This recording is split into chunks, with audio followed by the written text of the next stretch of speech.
Hello hi पिला माने class 8 रो आज हमें कौन करिवा ना तमर जो साइंस पढ़थिले नेकी पिला माने तो चैप्टर 6 तार आज हमें पार्ट नंबर 3 क्लास करिवा ओके पिला माने तो पिला माने क्लास करिया पूर्व चैनल को जे माने नुआ आसीचो चैनल को सब्सक्राइब करे ना से माने जल्दी जल्दी चैनल को सब्सक्राइब कर दियो जहा फल रे हमें जहां भी अपडेट देबा तार नोटिफिकेशन तो न पकड़ जाई पहुंच परियो ओके पिला माने चलो देरी न करिया हमें स्टार्ट करिवा देखो पार्ट 3 रो तुमर फास्ट पिला माने तुम गोटे क्वेश्चन दोचे एटा कुहो केमिति हबो जहा पढ़ी के आस्तिले से कहूची पवन जूरे बहिबा समय रे घरर कबाट झरका सब खुला रखिया उचित काहे कहले देखिया जतले पवन जोर से दउची तो सेतले हमें घरर कबाट झरका काहे खुला रखिया उचित कहि परियो ना देखो ता आंसर म तुम पाइ नै आछी ना घरर ऊपरे खूब जोरे पवन बहिबा समय रे घर उपरे एक कौन हुए ना निम्न चाप क्षेत्र सृष्टि हुए हला माने गोटे लो प्रेशर एरिया सृष्टि हुए लो प्रेशर एरिया हला कौन हुए ना घर उपरे गोटे लो प्रेशर एरिया गोटे क्रिएट हुए तो जू रे जतले पवन देला तो सेतले कौन हैला ना वायु चाप जेटा थिला माने एयर प्रेशर जेटा थिला एयर प्रेशर सेटा कमी होला जू रे पवन देने कि सेला ना हो एयर प्रेशर टा कमी होला जहा फल कि सब ना घर छात उपरे चाप घर निम्न अंश रे थिबा चाप ठारू यथेष्ट कमी होला हला कोन कुची घर छात ऊपर चापटा घर निम्न अंश रे थिबा चाप ठारू यथेष्ट कमी होला हला तळ भागर चाप ठारू टिके कमी होला जहा फल कि सेला चापर पार्थक्यटा लक्ष्य होला बुझि परछ ना कथाटा तो चापर पार्थक्य अधिक हेले वो घरर छात दुर्बल थिले छात उड़ी जीवार संभावना थाए बुझी परछ ना कथाटा तो कि सब हुए ना घरर छातटा दुर्बल जदि थिबो तान छात उड़ी जीवार संभावना थाए तेणु पवन समय रे घरर कबाट झरका खुला रखिले समान पवन घरर छात और घर भितरे प्रवाहित हुए हला पूरा सेम एयर तमरो जीव घरर छात और घर भितरे मध्य एयर जा फल किछ जणा पडियनि तम सेदिन भी कहिथिनि तमे तले हाथ को तले टेकुछ सेतले तमे 100 किलो ओजन तुमको जिनस बही चलछ हला किंतु एपट सेपट रो वायु प्रवाहित हेतु तुमको जणा पडु नाही कि होची तमे एते ओजन रो जिनस धरछो ठीक अछि अच्छा घरर छात और निम्न अंश मध्य रे चापर पार्थक्य कमी जाए फल रे घरर छात उड़ी जीवार बाधा सृष्टि हुए ओ यह विपद को रुकी था बुझी पाइल तो यह होची क्वेश्चन आंसर एबे आस पिला माने पढिबा झड़ केरंक सृष्टि हुए माने झड़र सृष्टि एक्चुअली किपरि हुए बा क्रिएशन ऑफ स्टॉर्म देखो पिला माने जेते बेले स्थल भागरु उष्म ओ आर्द्र वायु हल्का है ऊपर को उठे यह एक निम्न चाप क्षेत्र सृष्टि करे कहिथिले एबे किछ समय पूर्व लो प्रेशर एरिया जेटा तमे कहउछो आख पाखरे उच्च चाप क्षेत्र रु शीतल वायु यार स्थान नेबाकू प्रवाहित हुए एही वायु समय क्रमे पुनी गरम होई कि किस हबो ऊपर को उठी जाए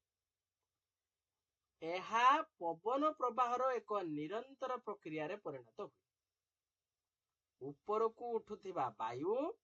विस्तार लाभ करे एहा घनीभूत हुई ठंडा हो जाए एथिरे थिबा जलीय बाष्प शीतलीकृत हुई जल बिंदु रे परिणत हुए ओ मेघ सृष्टि करे बुझेला देखि तापर देखो कोन होची जल बिंदु मिसी बड़ ठोपा आकार रे वर्षा कुआ पत्थर जेडा तुम हेलस्टॉर्म बोली कहउछो किबा बरफ परी भूमि रे पड़े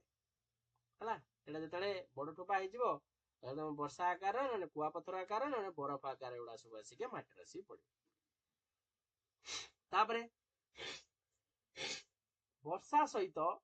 आसीथिबा प्रबल पवन को हमें कोन कहबा झड़ बोली कहबा हला तो केइडी के जगह रे कोन कहजे जानिबा जति भारत भली उष्ण आर्द्र और उष्म मंडलीय जलवायु अंचल रे झड़ बात्या अधिक और बारंबार अनुभूत हुए जानिला तो एबे आसे पढ़िबा विद्युत झड़ कौन बा जेटा तुम कहछ बिजुली घड़घड़ी देखिबा आसो विद्युत झड़ कौन थंडरस्टॉर्म देखो कहछ ऊपर ओ तळकू प्रवाहित प्रबल पवन जुगु जल बुंदा ओ बरफ मध्यरे घर्षण हेबा फଳରେ विपरीत चार्ज सृष्टि हुए हला ऊपर तमर एठी रहला पॉजिटिव पॉजिटिव पॉजिटिव तळे भी रहइबो पॉजिटिव किंतु मझिरे रहइबो नेगेटिव चार्ज सब रहइबो जेतेबेले दुईटी वस्तु परस्पर सह घसी हुए सेतेबेले प्रबल माने कौन हुए सेतेबेले चार्जित हो जाती से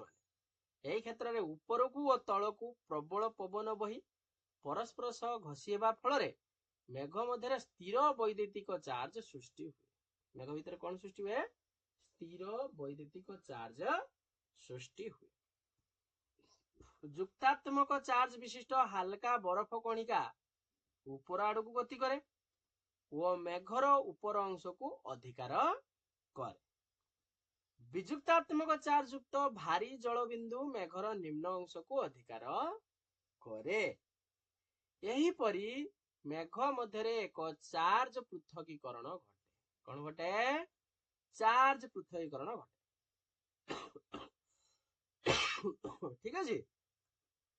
ଏହା ସହିତ ଯେତେବେଳେ ମେଘର ବିଯୁକ୍ତ ଚାର୍ଜ ନିମ୍ନ ଅଂଶ ଭୂମି ନିକଟକୁ ଆସେ ଏହା ଭୂମି ଓ ନିକଟବର୍ତ୍ତୀ ବସ୍ତୁ ଗୁଡିକୁ ଯେପରିକି ଗଛ କିମ୍ବା କୁଠା ମାନଙ୍କୁ ଯୁକ୍ତାତ୍ମକ ଚାର୍ଜ କରିଥାଏ ଠିକ ଅଛି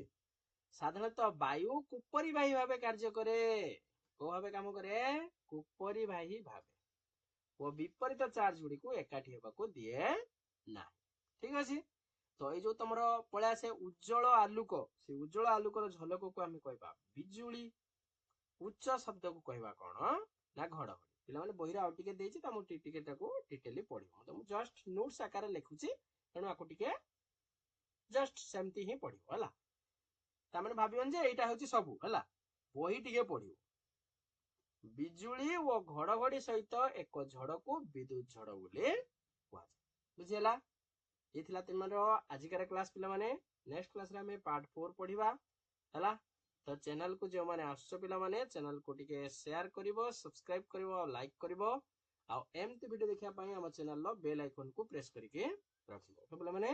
तो till then bye bye next class रे पुनी देखा हबो ठीक अछि ओके।